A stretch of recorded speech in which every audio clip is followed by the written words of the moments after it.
السلام علیکم دوستو، آج کا قصہ عیسیٰ ابن مریم اور بی بی مریم علیہ السلام کی معجزاتی زندگی کے بارے میں ہے۔ بی بی مریم علیہ السلام کی زندگی کا واقعہ قرآن پاک اور احادیث میں تفصیل سے بیان ہوا ہے۔ آپ حضرت عیسیٰ علیہ السلام کی والدہ ماجدہ ہیں اور اسلام میں آپ کو بہت فضیلت حاصل ہے۔ دوستو، بی بی مریم علیہ السلام کی والدہ حنا بنت فاخوذہ نے اللہ سے منت مانی کہ اگر انہیں اولاد ہوئی تو وہ اسے بیت المقدس کی خدمت کے لیے وقف کر دیں گی۔ لہٰذا جب بیٹی پیدا ہوئی تو وہ پریشان ہوئیں، کیونکہ اس زمانے میں لڑکیوں کا بیت المقدس میں رہنا مشکل تھا۔ لیکن اللہ نے حضرت مریم علیہ السلام کو خاص فضیلت عطا فرمائی اور ان کی پرورش حضرت زکریہ علیہ السلام کے سپرد کی گئی، جو بی بی مریم علیہ السلام کے خالو بھی تھے۔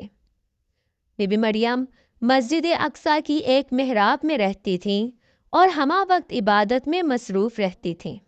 اللہ تعالیٰ انہیں بے موسم کے پھل اور رزق عطا فرماتا تھا، جو حضرت زکریہ علیہ السلام کے لیے بھی باعث حیرت تھا۔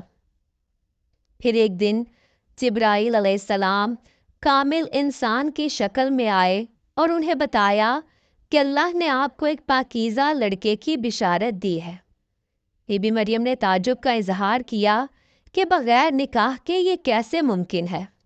جبرائیل علیہ السلام نے کہا، اللہ جو چاہتا ہے پیدا کر دیتا ہے۔ جب وہ کسی کام کا فیصلہ کر لے تو صرف کن کہہ دیتا ہے اور وہ ہو جاتا ہے۔ حمل کے بعد بی بی مریم نے تنہائی اختیار کی۔ جب درد ذاہ شروع ہوا تو وہ کھجور کے درخت کے نیچے بیٹھ گئی۔ اللہ نے انہیں تسلی دی اور تازہ کھجوریں اور پانی کا چشمہ عطا فرمایا۔ بعد میں جب اپنے بچے کو لے کر قوم کے پاس آئیں تو لوگوں نے انہیں طعنہ دیا۔ اس موقع پر حضرت عیسیٰ علیہ السلام نے گود میں ہی بول کر اپنی نبوت کا اعلان کیا۔ قرآن پاک میں بی بی مریم کی فضیلت کے بارے میں بیان ہوا ہے کہ اللہ نے بی بی مریم کو عالمین کی عورتوں پر برگزیدہ قرار دیا۔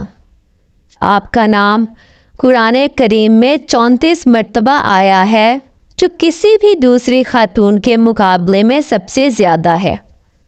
رسول اللہ صلی اللہ علیہ وآلہ وسلم نے فرمایا، دنیا کی بہترین عورتوں میں مریم بنت عمران اور خدیجہ الکبریٰ ہے۔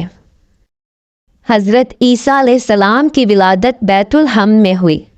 قرآن پاک میں اس کا ذکر سورہ مریم میں ملتا ہے۔ آپ کی پیدائش ہی سے اللہ نے آپ کو روح القدس حضرت جبرائیل علیہ السلام کے ذریعے تقویت بخشی۔ حضرت عیسیٰ علیہ السلام کو اللہ نے کتاب، انجیل اور حکمت عطا کی۔ آپ کی تعلیمات میں توحید، راست بازی اور محبت پر زور تھا۔ آپ نے معاشرے کے کمزور طبقات کی حمایت کی اور معجزات دکھا کر اللہ کی قدرت ثابت کی، جیسے مردوں کو زندہ کرنا، اندھوں کو بینائی دینا اور مٹی کے پرندے بنا کر ان میں جان ڈالنا، بیماروں کو شفا دینا، اللہ کے حکم سے سمندر کو پھاڑنا۔ یہودی علماء نے آپ کی رسالت کو تسلیم نہ کیا اور آپ کے خلاف سازشیں کی۔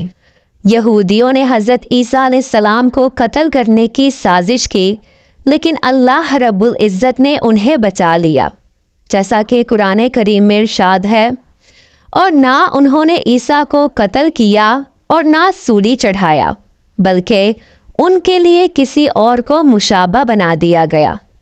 قرآن کریم میں ایک اور جگہ ارشاد ہے، اللہ رب العزت فرماتا ہے، بلکہ اللہ نے ان کو اپنی طرف اٹھا لیا۔ احادیث میں آیا ہے کہ حضرت عیسیٰ علیہ السلام قیامت سے پہلے زمین پر واپس آئیں گے، دجال کو قتل کریں گے اور عدل و انصاف کی حکومت قائم کریں گے۔ حضرت عیسیٰ علیہ السلام کو صلیب پر نہیں چڑھایا گیا تھا، بلکہ اللہ رب العزت نے آپ کو آسمان کی طرف اٹھا لیا تھا۔ یہودیوں نے کسی اور شخص جو کہ حضرت عیسیٰ علیہ السلام کے مشابہ بنا دیا گیا، اسے صلیب دی گئی۔ وہ قیامت سے پہلے دوبارہ نازل ہوں گے اور اسلام کی سربلندی کے لیے کام کریں گے۔